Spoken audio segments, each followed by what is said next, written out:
Hi friends, ಹೇಗಿದ್ರಿ ಎಲ್ಲರೂ? I hope ಚೆನ್ನಾಗಿದ್ದೀರಿ ಅಂತ ಅನ್ಕೋತಾ ಇದ್ದೀನಿ.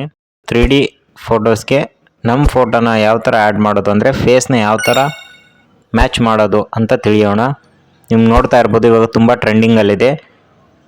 ಸಿಂಪಲ್ಲಿ ನಿಮ್ಮ ಮೊಬೈಲಲ್ಲಿರುವಂಥ ಕ್ರೋಮ್ ಆ್ಯಪ್ನ ಓಪನ್ ಮಾಡಿದ ಮೇಲೆ ಈ ಸರ್ಚ್ ಬಾರಲ್ಲಿ ಸರ್ಚ್ ಮಾಡಿ ರಿಮಾರ್ಕ್ AI ಅಂತ ಸರ್ಚ್ ಮಾಡಿದ ಮೇಲೆ ನೆಕ್ಸ್ಟು ಇಲ್ಲಿ ಕಾಣಿಸ್ತಾ ಇದೆ ನೋಡಿ, ರಿಮಾರ್ಕ್ AI ಕಂಟೆಂಟ್ ಜನರೇಟರ್ ಅಂತ.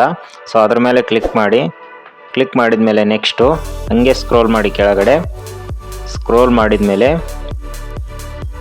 ಇಲ್ಲಿ ಕಾಣಿಸ್ತಾ ಇದೆ ನೋಡಿ, ಫೇಸ್ ಸ್ವೀಪ್ ನೌ ಅಂತಿದೆ ಅಲ್ವಾ. ಸೊ ಅದ್ರ ಮೇಲೆ ಕ್ಲಿಕ್ ಮಾಡಿದ ಮೇಲೆ ನೆಕ್ಸ್ಟ್ ಇವಾಗ ನಿಮ್ಗೆ ಇನ್ನೊಂದು ಪೇಜ್ ಓಪನ್ ಆಗುತ್ತೆ. ಈ ಥರ ಪೇಜ್ ಓಪನ್ ಆಗುತ್ತೆ. ಅಪ್ಲೋಡ್ ಇಮೇಜ್ ಅಂತಿದೆ ಅಲ್ವಾ, ಅಲ್ಲಿ ನೀವು 3D ಫೋಟೋನ ಆ್ಯಡ್ ಮಾಡಬೇಕಾಗುತ್ತೆ. 3D ಫೋಟೋನ ಯಾವ ಥರ ಅಂದರೆ ನೀವು ಮುಂಚೆ ಯಾವ ಥರ ಕ್ರಿಯೇಟ್ ಮಾಡ್ಕೋಬೇಕಂತ ನಾನು ಇನ್ನೊಂದು ವಿಡಿಯೋದಲ್ಲಿ ಹೇಳಿದ್ದೀನಿ. ಅದರ ಲಿಂಕ್ ಡಿಸ್ಕ್ರಿಪ್ಷನಲ್ಲಿದೆ, ಅದನ್ನು ದಯವಿಟ್ಟು ನೋಡಿ. ಅದಾದ ನಂತರ ಇಲ್ಲೇ ಆ ಫೋಟೋನ ಅಪ್ಲೋಡ್ ಮಾಡಿ.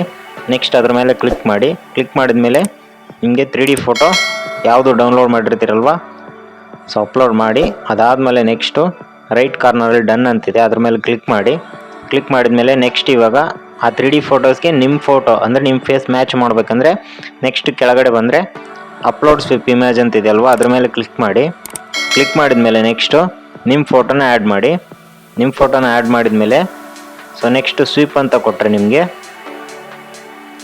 ನಿಮ್ಮ ಫೇಸ್ನ ಅದಕ್ಕೆ ಮ್ಯಾಚ್ ಆಗಿರುತ್ತೆ. ಯಾರು ನಮ್ಮ ಚಾನಲ್ನ ಫಸ್ಟ್ ಟೈಮ್ ನೋಡ್ತಾ ಇದ್ರೆ ದಯವಿಟ್ಟು ಸಬ್ಸ್ಕ್ರೈಬ್ ಮಾಡ್ಕೊಳ್ಳಿ, ಜೊತೆಗೆ ಬೆಲ್ ಐಕನ್ನು ಕ್ಲಿಕ್ ಮಾಡಿ. ನಾವು ಹಾಕುವಂಥ ಪ್ರತಿಯೊಂದು ವಿಡಿಯೋ ನಿಮಗೆ ಮೊದಲು ತಲುಪುತ್ತೆ. ಜೊತೆಗೆ ಈ ವಿಡಿಯೋಕ್ಕೊಂದು ಲೈಕ್ ಕೊಡಿ.